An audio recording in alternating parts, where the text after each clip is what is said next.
Welcome to the Committee for Oklahoma Prosperity podcast with Mike Mazie, CEO of Trinity Strategic Wealth, former state senator, and Oklahoma Secretary of Finance. Mike talks with public policy and industry leaders about needed transformative changes to make Oklahoma a top 10 state for people to live, work, and retire.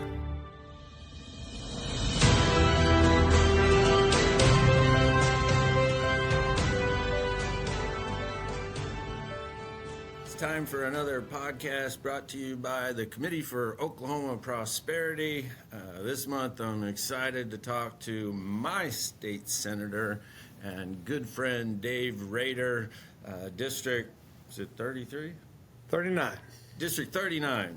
And it's a delight to get to spend some time with him. Everybody, of course, knows Dave as a coach and successful businessman and public servant.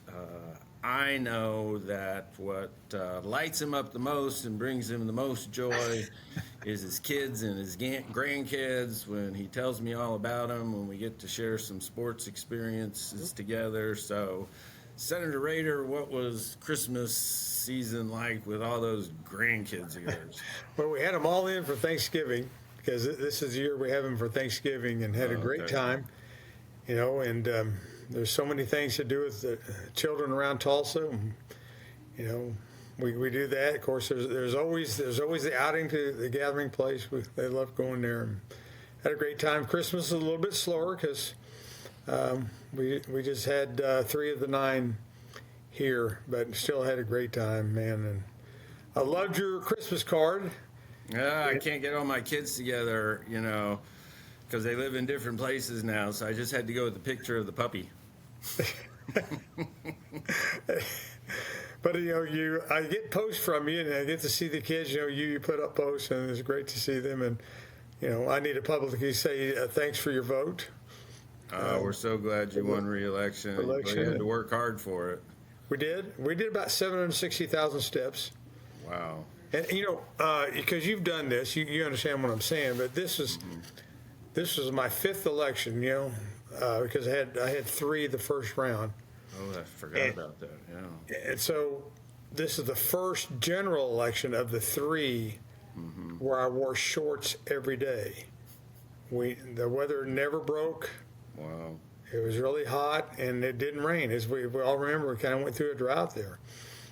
So that was kind of wild. You know, it sprinkled a little bit on November 4th. We're hitting the last days, but it was a hot one, brother. Brahms did me well. Went to Brahms quite often. Brahms and Andy's. Keeps the weight off, and you can go to Brahms as much as you want. That's right. When you're going door to door. So I love the fact that you have my old position as chairman of the Senate Finance Committee. You know, you've got the ability to go deep into the details. You love separating, you know, fact from ideological fiction when it comes to the tax code. What's your favorite part about leading the Finance Committee? And then, you know, what Dave, do you find are the biggest challenges? Well, I think they're one and the same. I really like guarding the revenue, but I really dislike guarding the revenue. And the Finance Committee is supposed to guard the revenue, and then the Appropriations, you know, Committee guards the appropriated funds. So, you know, we're supposed to work hand in hand on that. So it's been great for me to learn more about the revenue sources, see, even going back to the history, how our state is set up, and the way that we garner our revenue. Mike Mazie and Dave Rader would not have set up the system that we have now. Yeah.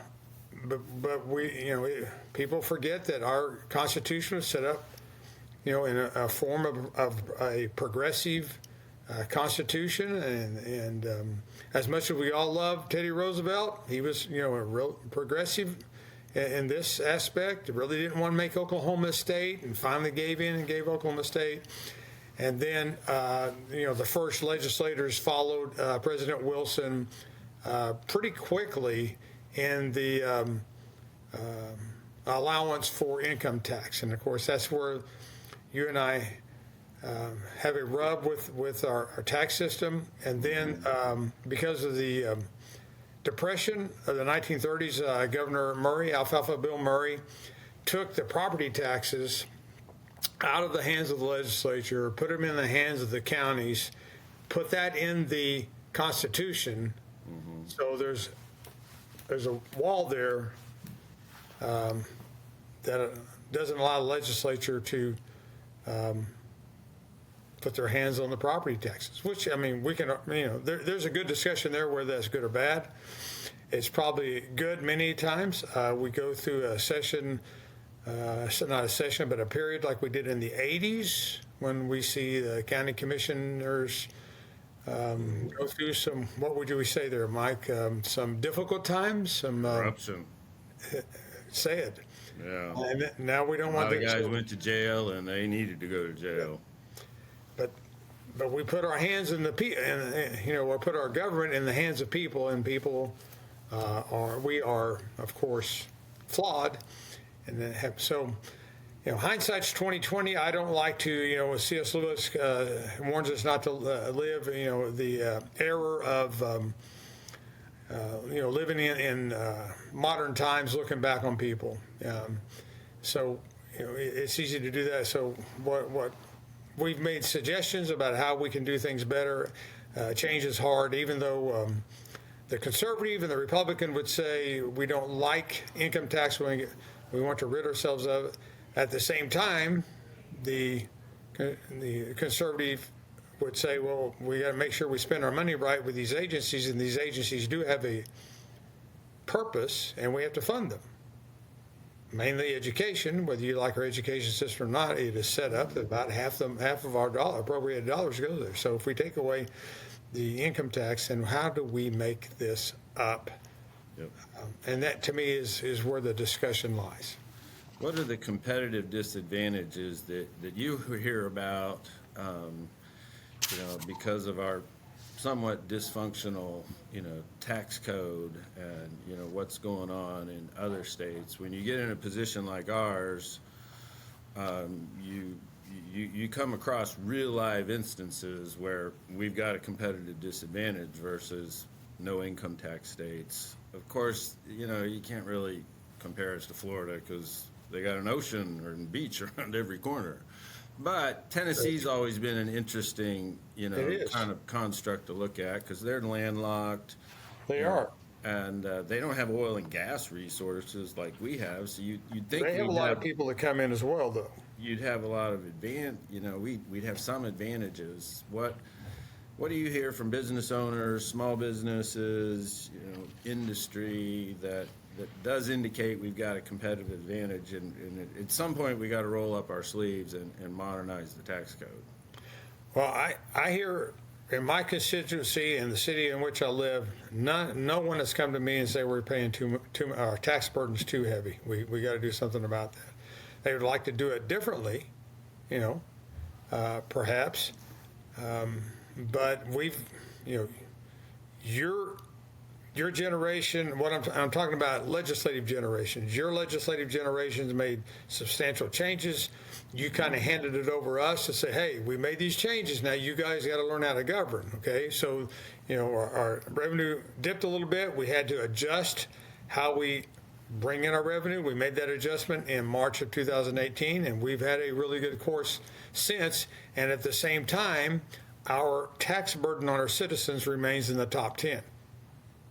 That's really, really good, right? And then we go to the next step. Okay, how can we be even more attractive to businesses to come in here? Well,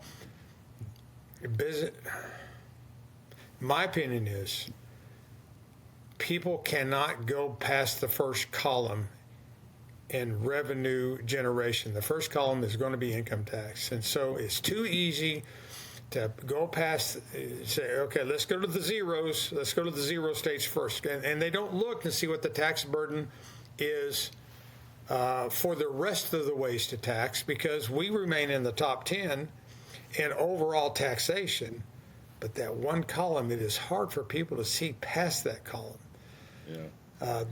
That's what I see, and I think it's the executives that see that, and so they might as well Look put at their their own executive personal office take on somewhere else. pay. I was with an executive from an important small business here, just a couple weeks ago, and there are,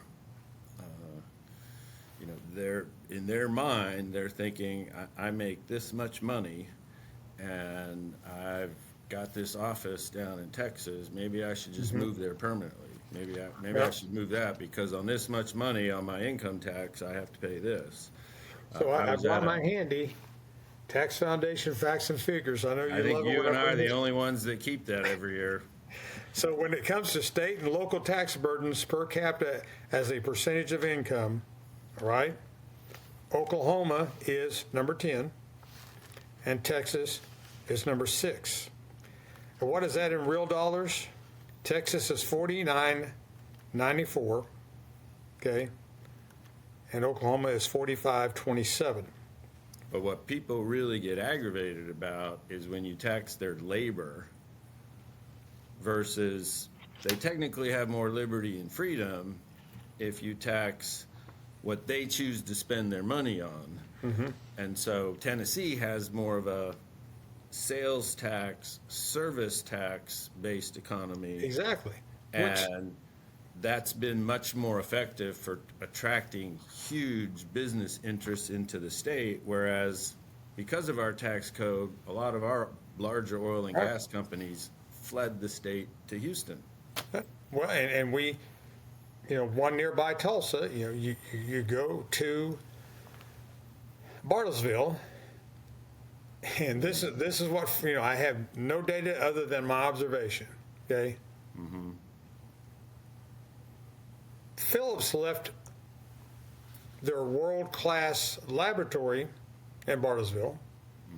They left their IT in Bartlesville. But who did they really move to Houston? Those higher salaried individuals. Yep. That's what they moved, and so they know that operating their business is pretty good in Oklahoma. Yeah. But for the executives, it's a lot better off in a zero income tax state. Yeah. Well, so the headlines were what? The headlines were not Phillips leaves lab in Bartlesville. The headlines were Phillips leaves Bartlesville. Headquarters is gone and moves to Texas. And that is not good for us. So, Not good PR.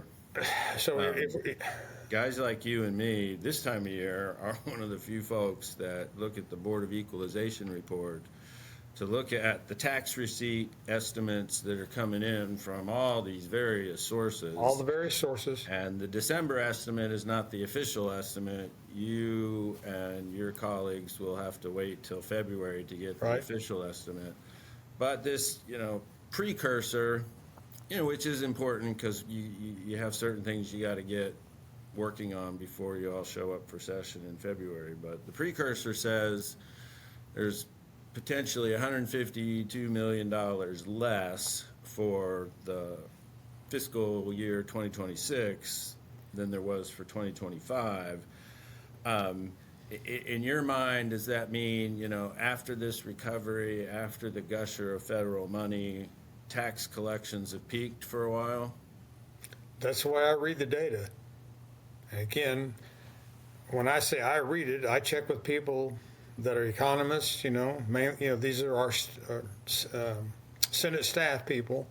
I Okay. read other articles on it to try to figure out what is going on, and it all seems to indicate that it's going to come back down to the same increasing level as before the pandemic, when the funny, what I call funny money, comes in and inflates our growth artificially. They bring it back down. So now we have to watch how it is that we bring in our revenue, because I don't want to take that vote again that we have to change our tax structure. Yeah. So I've been calling that for a couple of years, but we can't. It just hasn't happened. I said, okay, we've done all of these things. Let's just sit for a couple of years and see what happens. Well, the beauty of living in America is that we have elections, one of the beauties. And so the elections will constantly bring in new people, and that institutional knowledge is not with new people. And so we've got to cut taxes again, Well, great. I'm with you. But we still have fewer highway patrolmen than we had 20 years ago, and we have more lane miles. You tell me, Mike, are we going to be sued by the federal government because of the way we had mental health patients? I would defer to our mutual friend Steve Kunzweiler, but it doesn't look good. It doesn't look good at all. And we know that the last lawsuit that we had ended up in the Pinnacle plan, and we were basically under a thumb of some supervisors for a decade. For a decade? Yeah. And federally appointed supervisors. So those things concern a lot of us, and at the same time, we want to see our state grow. So that's why everybody points at, well, you can only point at the income tax because you can't point at property taxes. That's constitutionally shielded from the legislature. I bet Will Rogers would have loved that the legislature couldn't touch the property tax. So we're down to either sales tax or income tax. That's what we're down to. And you're the one who's taught me, because I can't remember when you ran these numbers, but if you take everybody's all 1.7, 1.8 million taxpayers in Oklahoma, you take their total tax liability and divide it into their taxable income, the effective rate is different than this marginal rate of 4.75%. And you've taught me that rate is about 3.1%. Exactly. Did I get that right? That's an OTC number. I ask OTC. That didn't Rader doing the math. That's an OTC number. Okay.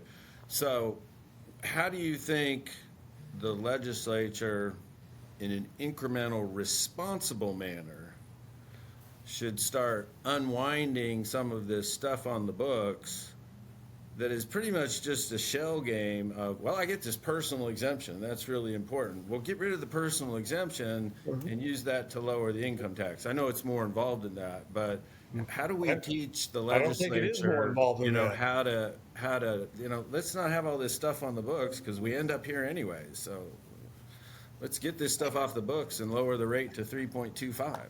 But for over 100 years, it's been back-scratching politics so that if you'll do this credit, I'll give you your deduction. And we say, let's do it. And then we just add to that list. And so, but we can't print, in this book right here, it's not printed that our tax rate is 3.1%, which would be a fabulous rating. Hey, if we could get us to 2.5, we'd be lower than Arkansas, equal to Arizona, pretty low property taxes. I think we,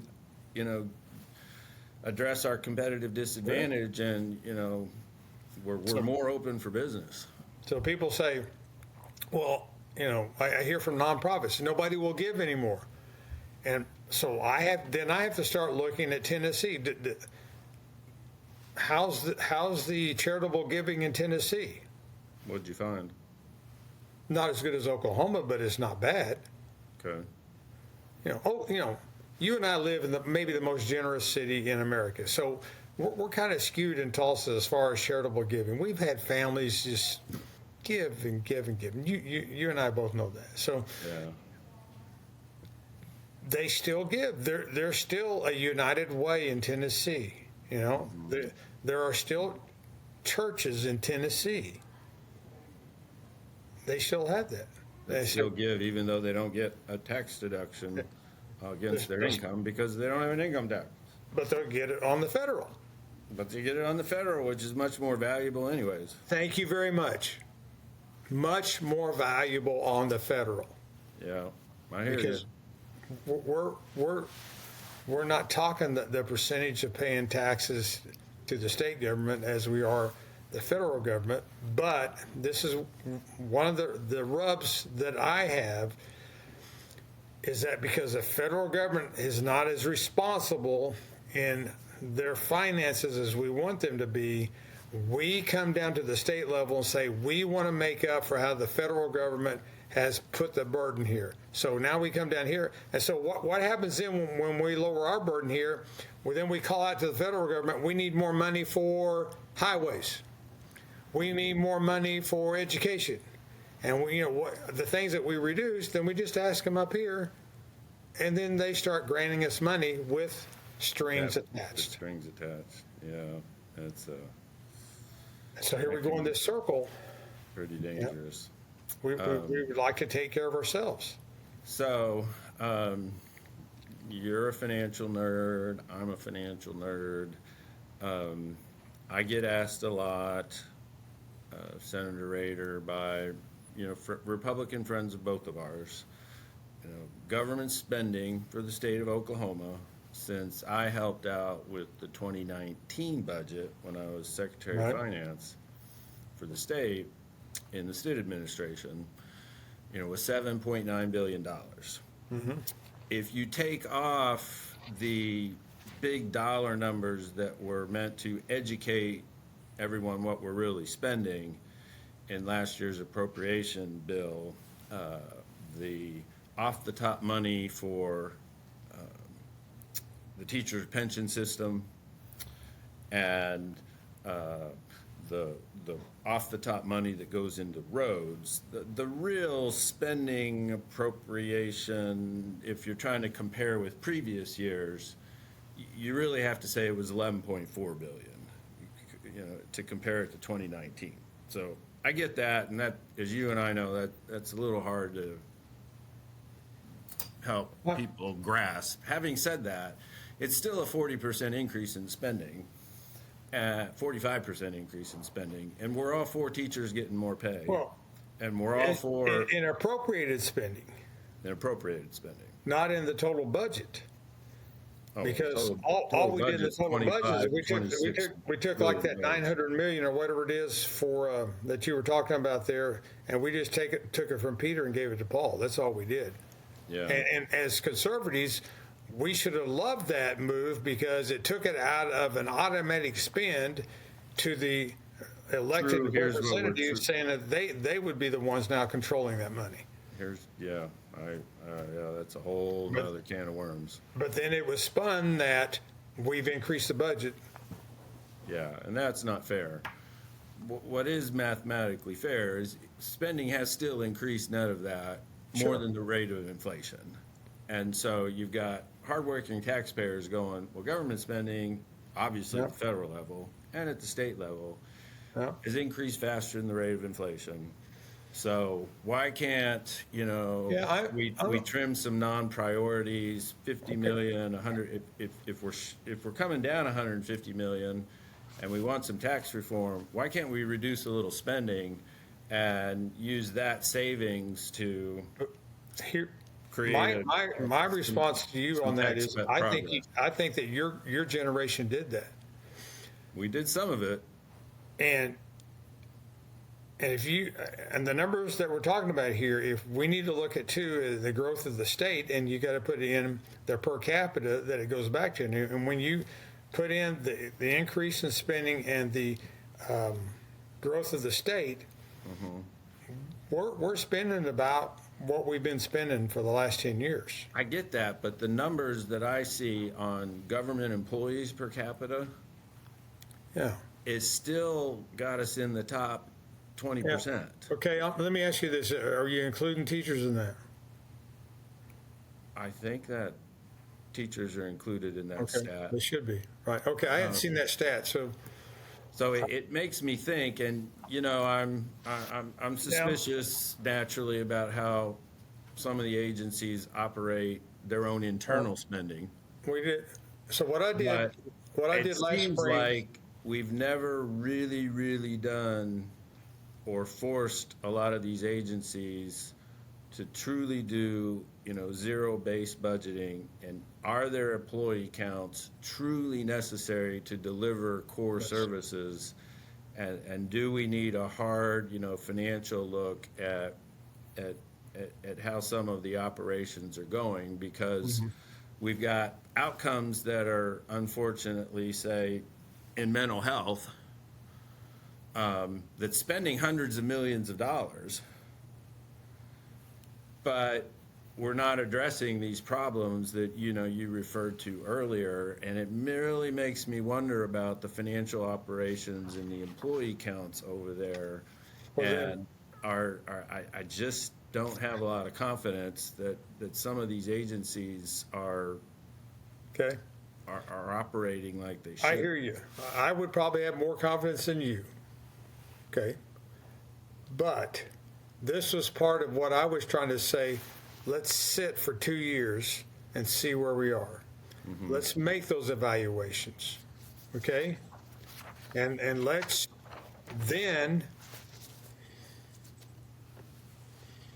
reform the whole thing. Yeah. And we have a great opportunity, because our savings has never been. Now, we start talking about savings. There's only certain ways you can get to some of those savings. Okay. I know. And it looks like this year we're going to be able to dig into some of those because of the BOE numbers that you were talking about. But now's the time to say, okay, we might be bringing in more than we ever had. Okay, great. Well, then let's sit down, let's do some of these evaluations, and so we won't have the pressure of thinking, well, we might have to raise taxes, because that was a huge pressure in my first 2 years there. I didn't campaign for that. Don't want They any. listened to me in 2014. It wouldn't have been such a disaster. So I don't want the next guy the next person coming after me. Yeah, you guys having to face it. So let's make that evaluation. These are some of the things that we're trying to do. So let's take the comment of Mike Mazie, and let's go see how many we have. Well, one of the things I did last spring is I asked our legislative officers at Loft, Financial Trans, I said, take 4 other states that have similar populations as us, and tell me, are we too big, we too small, where are we? And come to find out, just to make a long story short, we're right in the middle. Okay. Well, we want to be top 10. And one thing that I want to thank you for. Those are just of the 5 that have about 4 million people. Okay. One thing I want to thank you for, and I hope you keep doing, is you're one of the few folks that pay attention to this huge reform we did in my, as you say, generation of legislators, where we created the Incentive Evaluation Commission, and they're constantly now going through the tax code and looking at these various incentive programs and these various deals and doing some true cost-benefit analysis. When I got there, I was just having to sort of do my own flimsy math and sort of follow my nose, and sometimes I was on point, sometimes I wasn't on point. Now you guys have, legitimate analysis work, and for the life of me, I don't understand why they won't follow your lead on, looking at the recommended changes that comes from these cost-benefit analysis. Because I know if they'd listen to you and actually run with some of this stuff, I ended up weeding out $200-300 million of this stuff, which you alluded to, because we didn't have enough money to pay the bills. You brought up something I think it's so important. When you're in a position of financial strength, that's when you want to, be innovative and prune what needs to be pruned, whether it's, spending that's not really a priority, but it's it feels good, or, tax stuff that just plain isn't working. We started in 2014 against my resistance. I lost this battle, this affordable housing, tax credit. So we've got 9 or 10 years of that. I can't remember what the PFM group analysis said, but, how has that worked for affordable housing in Oklahoma? It hasn't solved the problem, obviously, but some out-of-state companies are making some really nice money off of that tax credit. And so anyways, I just applaud you for paying attention to those. I hope you keep pushing, and I hope that, this new leadership or future leadership will use that as a way to help you modernize the tax code. Okay. Again, I'm right there with you. I appreciate you saying that. I'm running 4 IEC bills this year. Okay. Well. And I'm going to, we're going to stir the pot, because I'm going to run the big IEC bill one more time that says capital gains should be eliminated. Well, you're going to get some arrows for that, but the data is the data. It doesn't create jobs. It doesn't create jobs. Maybe it does keep people here in Oklahoma, so when they retire. But I'd rather have a no income tax state. And that it's, yeah. And there's ways to do it, and Yep. We're not Tennessee, and we're not Florida, and we're not Texas, because we all have different tax structures. We can do it the way we can, and it can be a good, I want to say conservative, but I don't want liberals to say, well, that's bad because he said conservative. I think it's just the most fair way to tax is that if you participate in the market, you pay a tax. Not because you have a job, but because you participate in the market. Don't tax our work. Tax our activity where we all make our own free choices. And then you decide whether you need tires or not. Much more efficient. So thanks so much for spending some time with us. You're a true great Oklahoman, a great American. We so appreciate you fighting the good fight down at the Capitol. And from the Committee for Oklahoma Prosperity, thanks for hanging out with us today. Yeah, thank you, Mike. I sure appreciate it.